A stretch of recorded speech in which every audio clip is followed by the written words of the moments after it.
Oke teman-teman, assalamualaikum warahmatullahi wabarakatuh. Salam sehat, salam sejahtera, salam bahagia. Kembali lagi dengan kami di Aryan Rapi Tubumen, channel yang membahas tentang wawasan keilmuan dan strategi breeding, strategi budidaya, keilmuan dan pembelajaran materi-materi sederhana untuk teman-teman peternak kelinci pemula. Oke, pada kesempatan kali ini kita akan membahas lagi ya kegunaan dan fungsi jerami atau damen ya.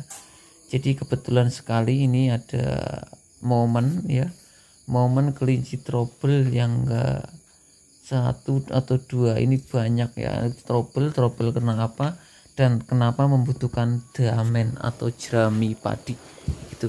Jadi seperti ini teman-teman ya, ini kasus dari kelinci sorghok ya. Kelinci sorghok ini ada salah satu kasus atau permasalahan yang biasa sering terjadi di kandang teman-teman peternak kelinci maupun pemula ataupun senior. Ini sering terjadi dan penanganan dan perawatannya itu sangat membutuhkan biaya, waktu dan tenaga seperti itu teman-teman. Dan rata-rata kelinci yang mengalami kondisi seperti ini itu secara drastis badannya kurus walaupun makanannya lahap. Nah, sebenarnya mungkin teman-teman sendiri sudah paham dan sudah mengerti penyebab dari sorghok ini itu dikarenakan apa itu. Sorghok ini disebabkan oleh tipisnya kulit bagian kaki yang mungkin rata-rata disebabkan oleh adanya gudik atau skabies sebelum adanya sorghok kayak gitu. Tapi juga ada karakter kelinci yang kulitnya tipis, badannya berat sehingga mengakibatkan sorghok ya. Nah, untuk cara penanganan dan perawatannya bagaimana itu? Yang paling utama dan pertama itu teman-teman harus mengetahui ya, kondisi kelinci itu sorghok karena apa gitu. Apa karena gudik ataupun karena alas kandangnya tajam ataupun karena bobot kelinci tersebut luar biasa gitu. Jadi bobot kelinci ideal, bobot kelinci yang super itu pun menyebabkan trouble atau menyebabkan kendala perhatian yang harus dilebihkan untuk kelinci tersebut, karena penanganan dan perawatannya juga harus ekstra. Gak cuma dari makanan, perilaku dan kandangnya pun harus diperhatikan gitu. Nah, untuk penanganan penyakit sorghok ini ya, kita harus membutuhkan damen atau jerami. Menurut saya untuk kapasitas jerami yang ditaruh di kandang ini itu masih kurang teman-teman ya. Jadi biarkan tinggi hampir 5 cm enggak masalah kayak gitu. Jadi benar-benar pijakan yang diinjak kelinci tersebut enak, empuk seperti itu. Nah, untuk penanganan selanjutnya kita cukup olesi betadine 2 atau 3 hari rutin sampai sembuh seperti itu. Yang penting ketika menggunakan jerami atau alas kandang menggunakan damen ini ya, air kencing atau urin itu tetap masih bisa keluar secara cepat, tidak ngembeng atau tidak menjadi basah di bagian jerami tersebut. Kalau menjadi basah, kotor ya, itu bukannya sembuh malah tambah penyakit seperti itu teman-teman ya. Jadi yang paling terutama itu skabiesnya dibereskan dulu, dibersihkan dulu, terus alas kandangnya kasih jerami, terus kita tangani sorghoknya seperti itu ya. Jadi ini salah satu tip dan cara penanganan sorghok yang teman-teman belum berhasil atau teman-teman belum menemukan cara dan teknik penanganan sorghok seperti itu.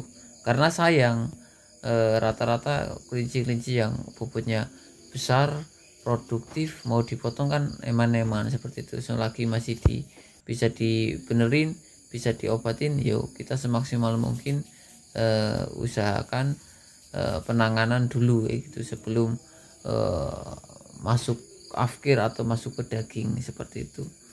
Mungkin itu teman-teman ya informasi terkait update penanganan penyakit sorghok ya. Jadi teman-teman itu harus diperhatikan sedetail mungkin sampai bagian telapak kaki. Oke, pada kesempatan kali ini kita akan membahas juga terkait suhu yang ekstrim pada minggu-minggu ini, khususnya di wilayah Jawa Tengah, ya, Jawa Timur. Ada sebagian yang hujan, ada yang sebagian panas, ada yang sebagian dingin. Ini sangat berpengaruh pada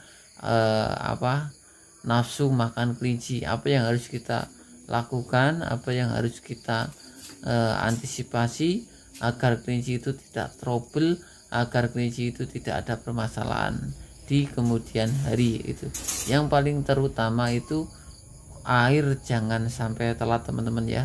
Jadi ditakutkan karena suhunya masih bergonta-ganti seperti ini, dehidrasi itu, jadi drop nih.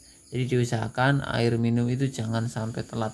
Nah, untuk makanan biasanya di kondisi alamnya seperti ini, dia nafsu makannya turun seperti itu. Jadi makanan-makanan yang diberikan untuk kondisi suhu dan lingkungan seperti ini ya seadanya aja. Yang penting dia sudah mengenal dengan makanan itu. Contoh pakai rumput kering atau rumput-rumput yang dia suka gitu. Kadang-kadang pelet atau pur di kondisi seperti ini itu jarang sekali habis gitu. Rata-rata masih tersisa. Jadi yang penting kelinci itu mau makan, mau ngemil gitu, insya Allah aman akan melewati proses pergantian musim ini. Itu jadi itu juga perlu diperhatikan, itu perlu juga dipelajari agar di proses ini itu tidak ada kematian atau trouble-trouble yang mengakibatkan teman-teman itu mengalami kerugian seperti itu. Mungkin itu teman-teman ya, informasi terkait penyakit sohrok, terkait kondisi suhu saat ini dan cara penanganannya. Semoga bisa menjadi wawasan, keilmuan dan manfaat baru untuk teman-teman semua, dan pastikan bagikan informasi ini kepada teman-teman yang membutuhkan, kepada teman-teman yang sedang sama-sama belajar agar menjadi amal kebaikan, amal jariah untuk saya dan teman-teman juga yang mau membagikan. Mungkin itu pastinya masih banyak tutur kata, perikal laku, tingkah laku, sikap yang kurang berkenan di hati teman-teman. Mohon maaf. Ihdinas siratal mustaqim. Wassalamualaikum warahmatullahi wabarakatuh. Terima kasih.